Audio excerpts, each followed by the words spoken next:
Let me be clear about why I'm running. I have a career of service to this community. I think I have served this community well.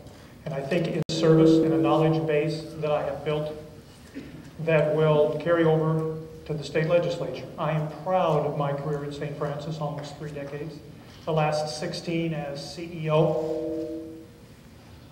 And of that, in the past 16 years, we went from 700 employees to 1,300 employees. We went from 10 physicians to over 100 physicians. So many patients come to Grand Island for health care now, we've had to build a tower to accommodate them. I'm proud of my years of community service in Grand Island, whether it was serving on the Economic Board, Development Board, creating jobs, serving on the Chamber, helping small businesses, or with my wife, Chris, co-chairing the United Way campaign, its most successful year ever, helping many, many United Way agencies. I'm proud of my service to seniors, programs like Lifeline, home care. I'm proud to be an employer who hired legally documented workers. All of that is what I performed, not what I'm making as campaign promises. It's things that I have done, and that performance will translate in Lincoln to someone who can cut taxes, someone who has a focus on economic development and creating jobs, someone who can address educational needs, improved access to health care, who can make sure employers hire legally. And finally, there is an important piece of the state of Nebraska having to pony up when it's obligated to do so. They owe us for prisoners that we have been taking care of for them. That needs to be paid. And we also need to make sure that they are following through on their commitments to the state fair. I'm excited about this opportunity.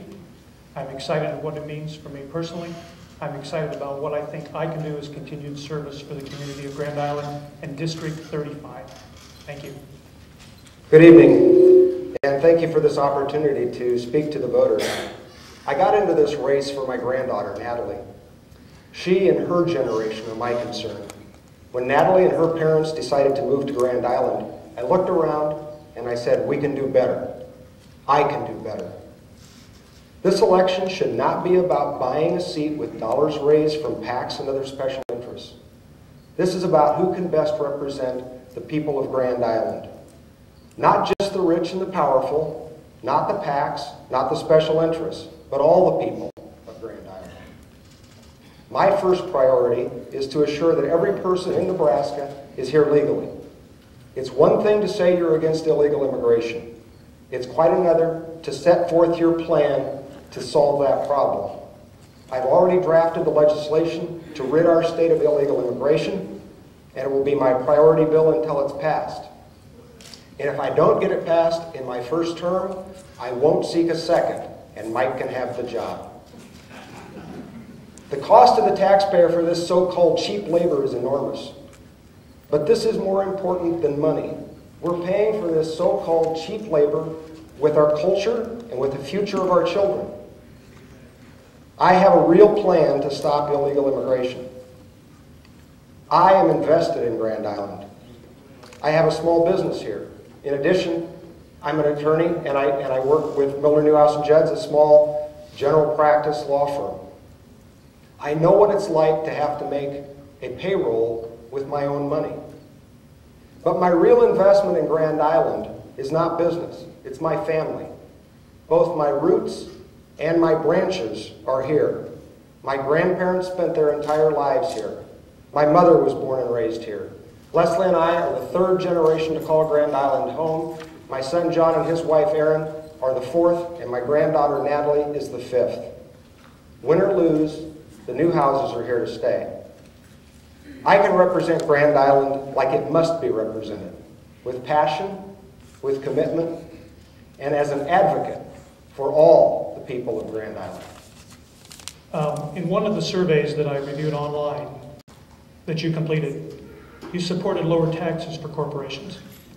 In these difficult times, how is it that you can feel comfortable supporting lower taxes for corporations? I think that survey gave you 4 or 5 different categories, and you could slightly agree or really agree. I think I slightly agreed that the taxes should be lowered minimally. I think when you lower taxes on, let's face it, corporations don't pay tax. People pay tax. It's either through dividends, and then the people pay those. You've got sub-S's. Corporations don't pay tax. So let's quit the game of saying we've got this tax rate on corporations and just say we're not going to tax corporations any higher than we tax individuals. We're not going to tax this type of corporation and so forth. It creates jobs. It stimulates the economy. When you keep money in the economy, it's a good thing. And that's how I can say that I support lowering taxes on corporations slightly. Mike, you worked in the healthcare business for 28 years. According to the American Hospital Directory, your hospital, under your direction as president and CEO, increased charges between June of 2004 and June of 2007 by $47 million, while during the same period, your costs only increased by $19 million.